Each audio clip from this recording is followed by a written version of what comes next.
The needle was still in the wall.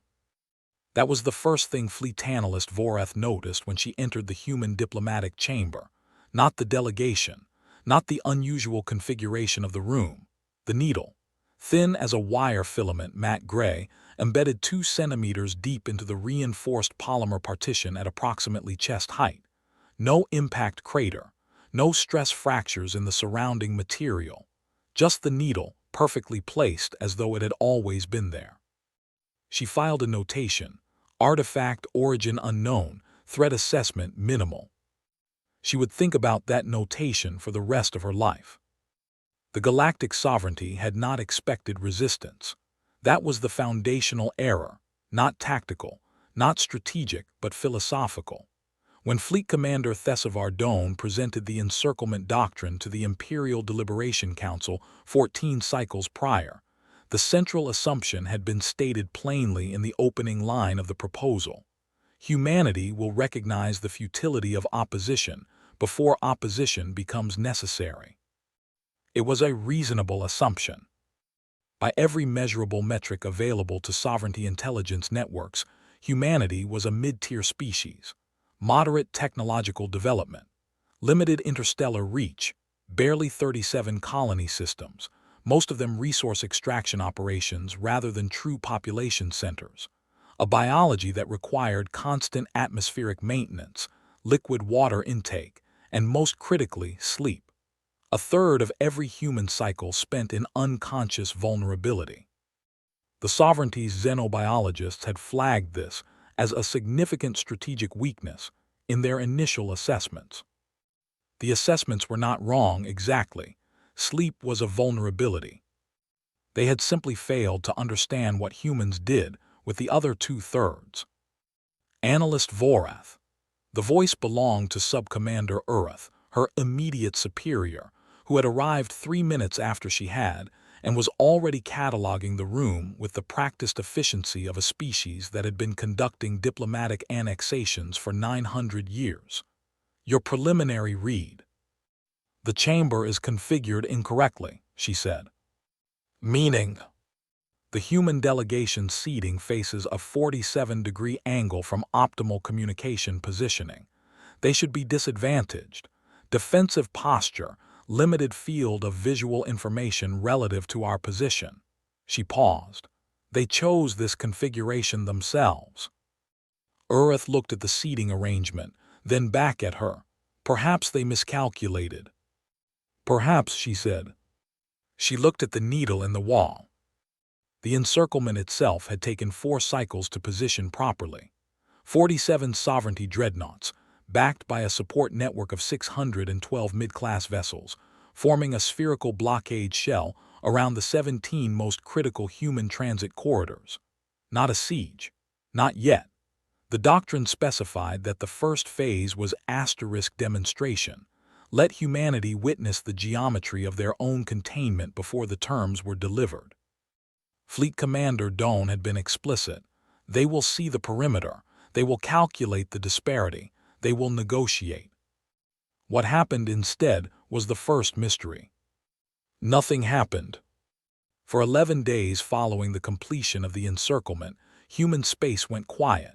Not the quiet of panic or scrambled communications. The monitoring arrays would have caught that signature. This was the quiet of routine. Human commercial traffic continued inside the perimeter. Mining operations ran their scheduled shifts. Agricultural colony transports moved between worlds on their usual schedules. As far as the sovereignty's intelligence apparatus could determine, humanity was behaving as though the 47 dreadnoughts ringing their civilization were a minor inconvenience. The Council had expected fear within 36 hours. The quiet lasted 11 days. They're stalling, Ureth had concluded when Voreth brought him the traffic analysis, running out the clock while they calculate their options. They've made no moves to calculate options, she said. No emergency military assembly, no diplomatic communication to allied species, no internal resource reallocation toward defense applications. Then they've accepted the situation and are simply waiting for terms. She had looked at the traffic patterns again, the cargo runs, the mining schedules, the agricultural routes all humming along at their perfectly ordinary pace, and felt something she could not immediately name. "I don't think that's what this is," she said. Earth had dismissed the concern. The human delegation arrived on day 12. 3 individuals. The sovereignty had expected a larger contingent species of humanity's political structure typically sent delegations of 12 to 20 during annexation proceedings, a combination of administrators, legal representatives, and symbolic attendants. 3 was not a diplomatic delegation by any recognized convention. 3 was what you sent when you were making a point about how seriously you were taking the meeting. The lead figure was a woman named Director Mara Solen, mid-40s by human biological reckoning, which Voreth had learned translated to roughly the upper-middle portion of a human's productive lifespan. She had the particular quality that human faces sometimes displayed, not calm exactly, but composed, as if calmness were a decision being continuously renewed rather than a natural state. She entered the chamber, noted the needle in the wall without looking surprised by it, and sat down at the 47-degree angle. She opened with, "You have an excellent blockade." Fleet Commander Doan, joining remotely from the dreadnought Sovereign Conviction, had prepared for many opening gambits. Flattery was not one he had anticipated. "We are pleased you recognize the strategic reality." "Oh, I've recognized it since day 3, Solen said. "I've been waiting to see if you would too."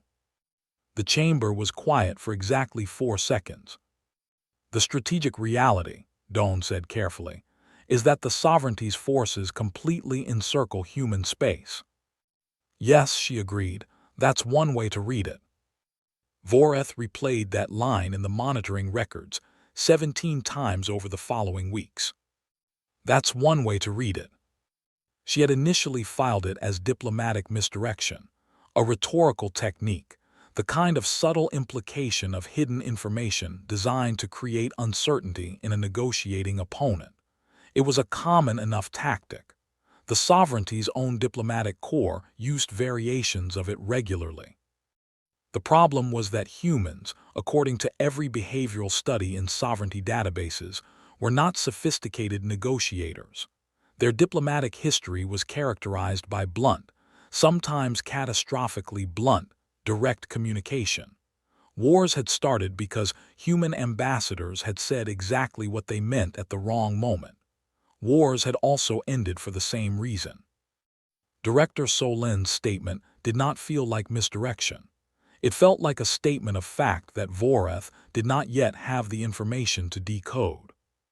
She flagged it, submitted a formal query to intelligence analysis, requested any recent monitoring data from inside the human perimeter that might illuminate what else one could see in the encirclement geometry. The response came back in 6 hours, query noted, "No intelligence anomalies to report. Assessment unchanged. Encirclement is strategically decisive." She read the response, read it again, submitted a follow-up query with 7 specific questions about human military positioning in the interior systems. The follow-up was returned unanswered with a notation, "Analyst Voreth, defer to command assessment." She set the response aside. She did not defer. The second mystery surfaced on day 19. One of the dreadnoughts on the perimeter's eastern arc, the Deliberate Certainty, reported an unusual sensor contact. Not a vessel, not a weapon signature, a pulse of electromagnetic radiation in a frequency band that the Sovereignty's instruments flagged as non-functional, too narrow to carry meaningful data, too irregular to be interference, too precisely aimed to be natural emission. The Deliberate Certainty's * communications officer logged it as sensor noise and moved on. Voreth found the log while cross-referencing the traffic pattern data she'd been quietly compiling. The pulse had originated from inside the human perimeter. Its trajectory, when she calculated it, did not point toward any human colony or installation. It pointed toward the outer boundary of the perimeter, at a specific section of empty space between two dreadnoughts. She calculated the angle 3 times. The precision bothered her. Sensor noise did not achieve this kind of angular specificity, neither did interference. The pulse had been aimed at something, or aimed through something, with extraordinary deliberateness. There was nothing there. She checked the records 4 times, empty space, no object, no vessel, no structure. Which meant either her calculation was wrong, possible, but she had checked it 3 times, or there was something at that location that the sovereignty's sensors had not detected, or something that had not been there yet. She put the data in a secondary file she'd started keeping separately from her official submission record. The file was already 11 pages. "You are concerned," Earth observed on day 22, finding her still at her monitoring station an hour after the shift change. He did not phrase it as a question. "The human delegation hasn't submitted to any of the standard annexation protocols," she said. "They've attended every preliminary session. They've been civil, cooperative even on procedural items, but they haven't signed anything. Negotiations require time. They're managing domestic political pressure." "Their domestic communications don't show political pressure. They show—" She pulled up the traffic analysis again, the cargo routes and mining schedules and agricultural transports all humming along inside the blockade. "They show a population that doesn't appear to know there's a crisis." Earth was quiet for a moment. "That's impossible. The encirclement is visible to any telescope in human space." "I know." "So either their government is suppressing the information, or the population has been informed and has simply continued their routines." "Yes," she said. "Which possibility concerns you more?" He didn't answer. That, she thought, was its own kind of answer. On day 28, Director Solen requested a private meeting. Not with Fleet Commander Doan, with Voreth. The request came through unofficial channels, a handwritten note, which the sovereignty delegation had received physically, delivered by one of Solen's 2 attendants. Voreth had stared at the note for a long time. Handwritten, on actual organic paper. She had not known human diplomatic delegations still carried paper. "She asked for me specifically," Voreth told Ureth, "by name." "You've had no direct contact with the human delegation?" "No." "Then how does she know your name?" Voreth thought about the 11 days of silence after the encirclement, the 47-degree seating angle, the pulse aimed at empty space, the needle in the wall. "That," she said, "is what I intend to find out." The private meeting took place in a smaller chamber off the main diplomatic corridor. Solen arrived first. Voreth noted this, as it violated protocol, and was sitting with a cup of something hot and dark when Voreth entered. Coffee. Voreth had read about it. She had not expected to encounter it here. "Analyst Voreth," Solen said, "thank you for coming. You requested a meeting through an unusual channel. I needed to speak with someone who was actually paying attention." Solen wrapped both hands around the cup. "Most of your delegation has already decided how this ends. They're just waiting for the paperwork. You're the only one who seems to be still asking questions."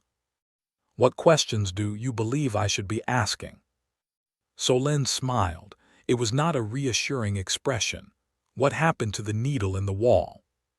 "The temperature of the room did not change, but something changed. I noticed the artifact on my first entry into the chamber," Voreth said carefully. "It appeared to pose no threat." "It doesn't," Solen agreed. "It's just a needle." She paused. "How do you think it got there?" "Unknown. 2 centimeters into reinforced polymer. No impact crater, no stress fractures." Solen looked at her. "Our advanced team didn't bring tools. Your team swept the room before we arrived. So the needle was placed after your sweep and before our arrival in a window of approximately 11 minutes by a member of my delegation using nothing but their hand." Voreth processed this. That's not physically possible for your species. No, Solen agreed pleasantly, it isn't. The silence lasted longer this time. What are you telling me? Voreth said. I'm telling you that the individual on my team who placed that needle didn't do it to threaten you. They did it because they were nervous, and they had to do something with their hands, and that's what came out. Solen took a long sip of her coffee. I'm telling you this so you understand the difference between what our people look like and what our people are, because I need you to understand that difference before the next 72 hours happen. What happens in the next 72 hours? Solen looked at her with those composed eyes, the calmness that was a continuous decision, and said, Your fleet commander issues the final annexation ultimatum, and we say no. The ultimatum was issued on schedule. Fleet Commander Doan delivered it with the practiced cadence of someone who had delivered 8 previous annexation ultimatums in his career, all of which had resulted in compliance within the specified window. The terms were standard sovereignty annexation protocol, full political incorporation, resource allocation to sovereignty central distribution, dissolution of independent military command, transition of administrative authority, not destruction. Not even particularly harsh by the standards of galactic governance, just the end of human independence as a meaningful concept. The window for compliance was 48 hours. The human response came in 36 minutes. Director Solen transmitted it personally. No ceremony, no preamble. 4 words delivered in the same composed tone she used for everything. We respectfully decline, Commander. Doan, aboard the Asterisk Sovereign Conviction, looked at his communications officer. The communications officer looked back at him. Neither spoke for a moment. Then prepare the enforcement demonstration. Target the Kelius mining installation. Non-lethal. We destroy the infrastructure, leave the personnel intact. Standard protocol. The Sovereign Conviction's Asterisk weapons system charged. The targeting data locked on Kelius Station, a mid-sized extraction operation orbiting the 5th planet of a system 12 light minutes inside the perimeter. And then the 3rd mystery arrived, and it arrived all at once.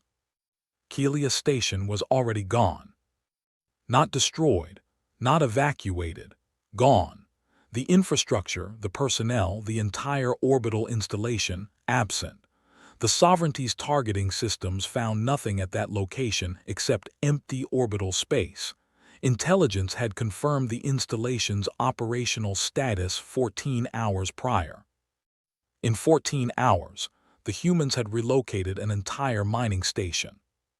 They knew, someone said on the bridge of the Asterisk Sovereign Conviction Asterisk.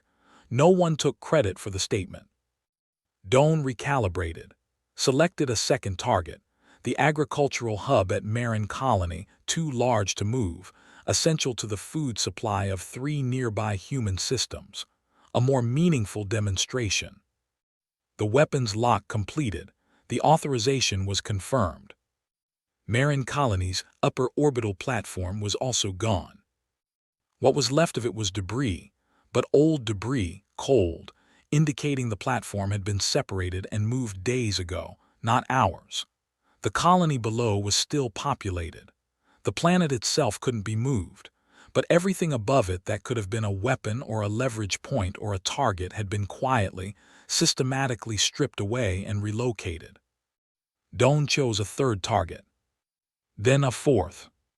Then he stopped choosing targets and sat in silence for a very long time. Every high-value infrastructure point inside the human perimeter that could serve as a demonstration target had been moved, abandoned, hardened, or converted to civilian shelter use, which, under sovereignty engagement protocols, made them automatically off-limits for enforcement actions.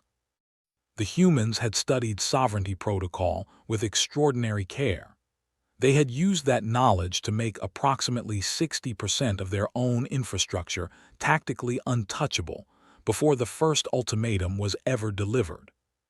This had begun before the encirclement was complete. They had expected the encirclement. They had planned for it. They had spent 11 days of quiet, not stalling, not panicking, not calculating options. They had spent 11 days executing a logistics operation of staggering scope, while the sovereignty's monitoring arrays watched cargo ships run their normal routes and mining schedules stay perfectly on time. The cargo ships had been moving something else. The mining schedules had been cover. That's one way to read it, Solène had said about the encirclement. The other way to read it. Voreth realized with a cold clarity that moved through her like something physical, was that the sphere of 47 dreadnoughts was not a cage around humanity. It was a perimeter around the sovereignty's own forces. She was already running the numbers when the emergency flag hit her station from 3 directions simultaneously. She pulled up the data and felt the cold clarity become something colder. The electromagnetic pulse she had found on day 19, the one aimed at empty space between 2 dreadnoughts, had not been alone. Running a full-spectrum retrospective analysis of all sensor data from the entire perimeter over the past 28 days, she found 43 similar pulses. Different frequencies, different source locations, different trajectories, all aimed at sections of empty space. She had been calculating them as signals aimed asterisk through the gaps between sovereignty vessels. She had been wrong. They weren't aimed through the gaps. They were aimed at coordinates in the gaps, fixed coordinates, the same coordinates on slightly different headings, as if triangulating the same fixed point from multiple angles. She ran the triangulation. Every single pulse resolved to the same 17 locations, distributed throughout the space, enclosed by the sovereignty blockade. 17 locations. 17 apparently empty points in vacuum, and the only category of object that could occupy a specific, fixed point in space without being detectable by standard sovereignty sensors was something specifically designed to resist those sensors. Something that had been placed there before the encirclement closed. And this was the thought that made her breath change pace in a way she had to consciously manage. Something that had been placed there asterisk during the encirclement, by something the monitoring arrays had categorized as sensor noise. "Ureth," she said on the secure line, not caring about the hour. "I need authorization for a full-spectrum active scan, all bands, all perimeter sectors." His voice came back foggy with interrupted rest. "For what?" "I need to find out what's already inside our formation." Silence, then, "Voreth, nothing is inside the formation. We sealed the perimeter on day 1. We sealed it against vessels we could detect." "What does that mean?" "It means I need the active scan authorization." He gave it to her, because whatever was in his voice in that moment was not confidence. The active scan took 4 hours to run and compile. The results came back, and Voreth sat with them for 21 minutes before she transmitted them to command. She used those 21 minutes to check every part of her methodology 3 times, because she needed to be certain before she said what these results meant. She needed to be completely, undeniably certain, because what the results described was not possible by any technology in the sovereignty's catalog, and she did not want to be the analyst who had made an error of this magnitude. She was not making an error. Distributed throughout the space enclosed by the 47 dreadnoughts, dispersed in a pattern that, she now saw, would have looked like random empty space to any passive scan but formed a specific geometric structure when mapped, were 73 objects. Not ships, too small, but not weapons either, or not weapons as the sovereignty classified weapons. The electromagnetic signature suggested some form of localized field generation capacity, compact power sources, and components she could not identify. Each object was approximately the size of a personal transport module. Each was cold, no active emissions, which was why passive scanning had missed them entirely. They were dormant. They had been placed inside the perimeter before or during the encirclement's construction, through the exact sensor gaps created when you aligned 47 dreadnoughts in a spherical formation. The gaps that were a consequence of basic geometry, and that the sovereignty had assessed as strategically insignificant because nothing meaningful could fit through them. The humans had built something specifically designed to fit through them. The question that had been burning in her for 28 days, the question she had been building toward without knowing it, finally formed completely. What were these objects waiting for? She transmitted the scan results to command. Fleet Commander Doan saw the data 17 minutes after she sent it. He immediately opened a direct channel to Director Solen. Solen answered as if she had been expecting the call, which she almost certainly had been. "Director," Doan said. His voice had changed. Vorath, monitoring the exchange, noticed it and made a notation. In 14 months of watching fleet commanders conduct annexation proceedings, she had never heard this particular quality in a sovereignty officer's voice. "Your delegation will explain what we have found inside our formation." 73 of them, Solen said. "You did a very thorough scan.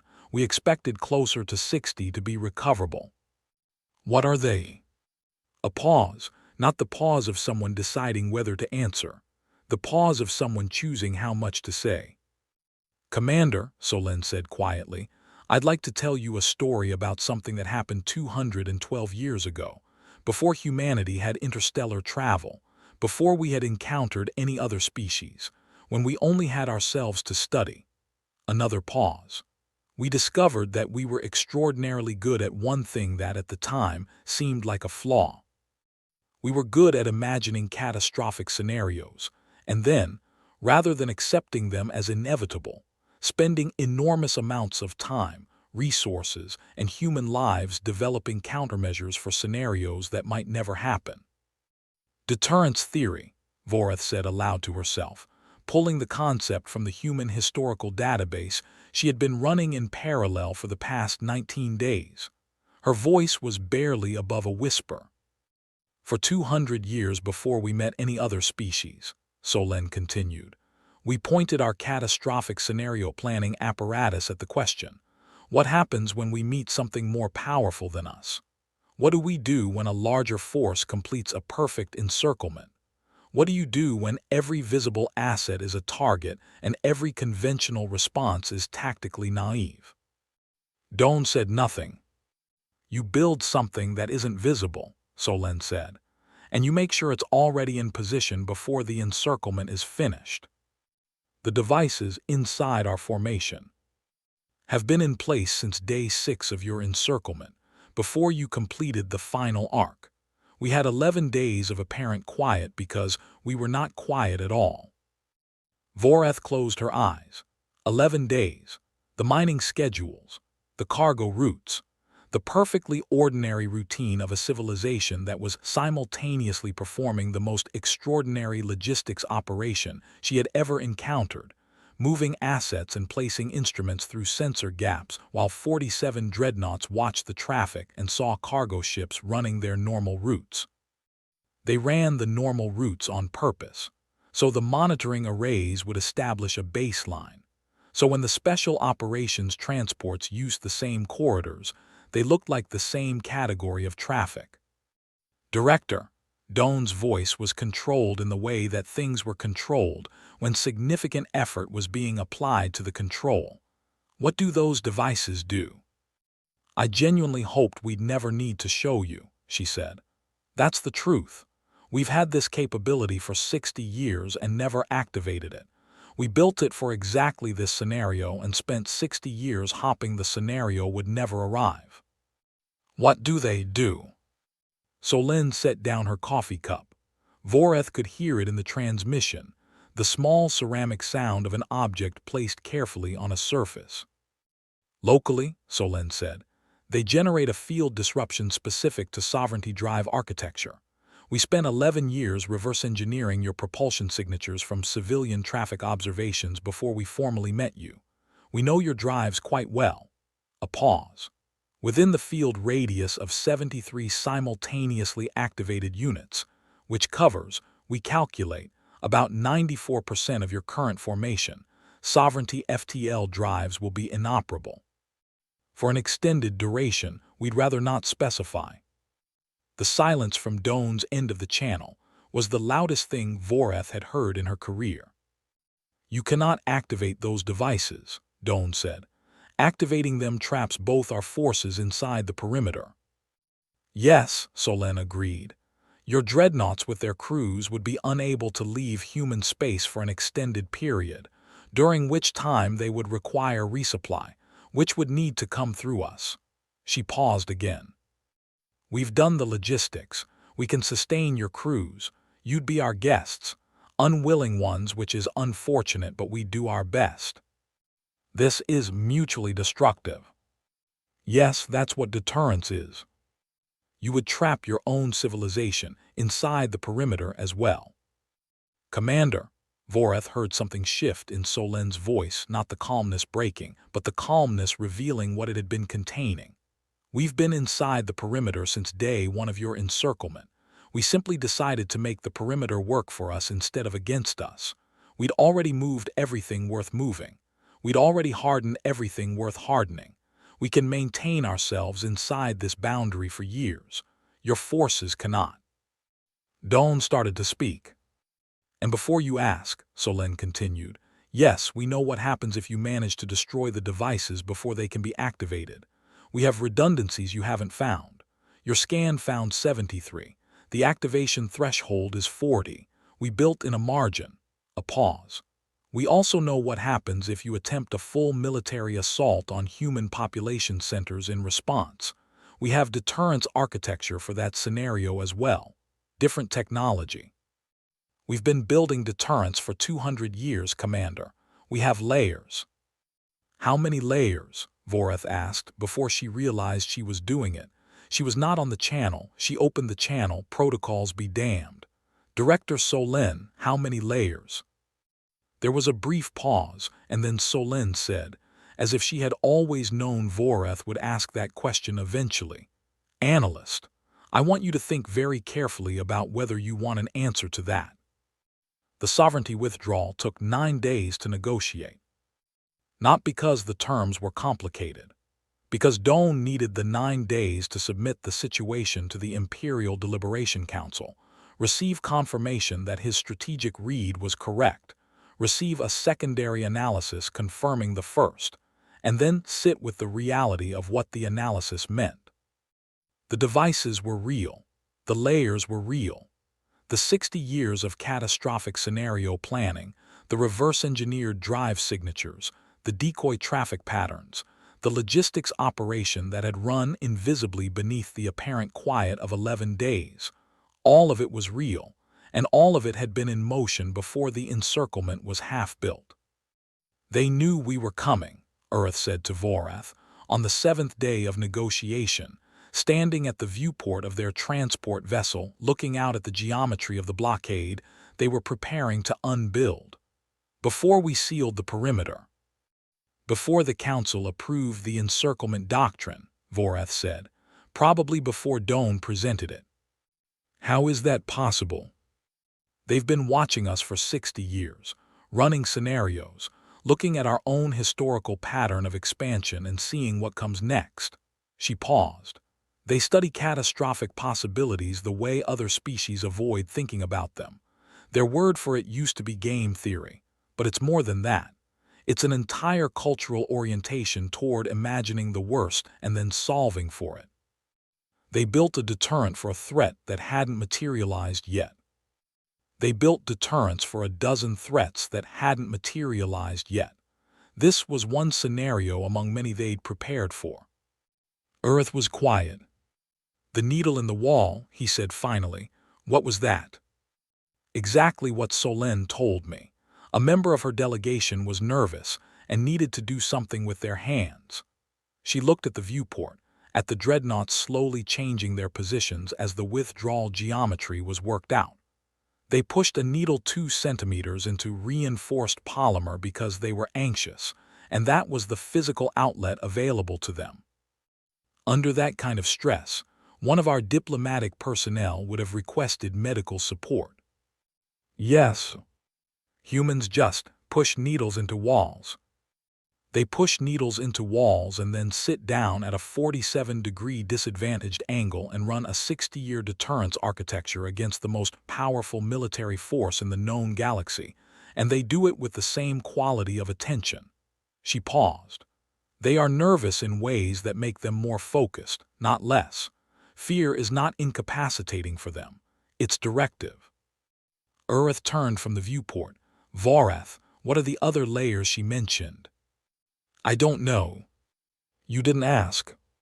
She asked me if I genuinely wanted the answer. She met his gaze. I decided I didn't. The final session with Director Solin took place on day 37, as the withdrawal coordination reached its last phase. Vorath attended alone. She had requested it. Solin looked, if anything, slightly tired, more human in that moment than Vorath had seen her. She was holding her coffee cup but not drinking it. What did you want to know? Not a question, Vorath said. I wanted to tell you something. Solin waited. I reviewed the historical record of your deterrence development programs. 212 years, as you said. The early ones were crude. Some of them killed the humans who built them. Accidents during testing, structural failures, incidents involving the earliest field generation prototypes. Vorath had spent 3 nights with that record. People died building the system that just stopped our fleet without firing a shot. Yes, Solin said quietly. They died for a scenario that was 2 centuries away. They died for a scenario that might never have arrived. That was always the gamble. Solin set the cup down. That's what deterrence requires. It requires spending lives and decades and resources on something you hope never gets used. If it works, you never see it work. You just see the thing that didn't happen. How do you sustain that? Politically, culturally. How do you keep building something across 200 years and dozens of governments and generations of people who will never see whether it was necessary? Solin looked at her for a long time. The composed expression, the calmness that was a continuous decision, was fully present, but Vorath could see now what was beneath it. Not calmness at all. Something much more complicated and much more costly. We tell stories, Solin said. We tell stories about the last time we weren't ready. We have a lot of those stories. We remember them very carefully. She paused. Your council called us a mid-tier species. Limited interstellar reach, moderate technology, vulnerable biology. She glanced at the needle still in the wall. You weren't wrong about any of that. We are all of those things. But, Vorath said, but we have been the last thing standing in rooms that should have killed us so many times that we stopped expecting those rooms not to try. She picked up the cup again. We didn't build the deterrence architecture because we were certain you were coming. We built it because we had stories about what happens when you're not ready, and we decided we didn't want another story like that. The 47 dreadnoughts withdrew over a period of 3 days. The Sovereignty fleet moved out of human space in the careful, graduated sequence that the withdrawal agreement specified. Vorath monitored the process from the diplomatic transport. As each dreadnought crossed the old perimeter boundary and entered open space, she watched the sensor feeds that were still tracking the 73, and however many more objects distributed inside the formation's former position. They remained dormant. They were never activated. The deterrent had worked exactly the way deterrents were supposed to work, completely, invisibly, by never becoming necessary. She thought about the people who had died during the testing phases 200 years ago, who had built the first crude field generators and been killed by failures in prototypes, who had given their lives to a scenario that might never arrive, to an outcome they would never see, to a peace that would not be tested for generations. She thought about the 11 days of apparent quiet and the invisible logistics operation running beneath it. She thought about Director Solin sitting at a 47-degree angle in a chair that was tactically wrong for her, perfectly composed, running a deterrence architecture 6 decades in the making, waiting to see if it would be enough. She thought about a nervous human being, in the minutes before a meeting that might determine the fate of their civilization, pressing a needle into a wall because they needed somewhere to put what they were feeling. Before the transport crossed the perimeter boundary into open space, she went back to the chamber one final time. She stood in front of the wall. The needle was still there, matte gray, thin as a wire filament, embedded 2 centimeters deep with no impact crater. No stress fracture, no sign of the force required. She filed her final notation for the record. The needle remains. Recommend permanent documentation as strategic artifact. Category, reminder. She did not explain of what. She didn't need to. The Sovereignty Intelligence Archive would have this record for centuries. Eventually, an analyst somewhere would read through the full file, the 11 days of quiet, the 43 pulses, the 73 objects, the withdrawal of the greatest military force humanity had ever faced, and they would reach the final notation, and they would understand. Not that humans were the strongest species in the galaxy. Not that they were the most advanced, or the most powerful, or the most feared. But that somewhere out in those 37 systems, surrounded by stories they refused to forget, living in the full awareness of every catastrophic thing that might come for them, a species that slept a full third of its life was spending the other 2/3 building the thing that would be ready when the worst arrived. And had been doing it quietly, long before anyone thought to look.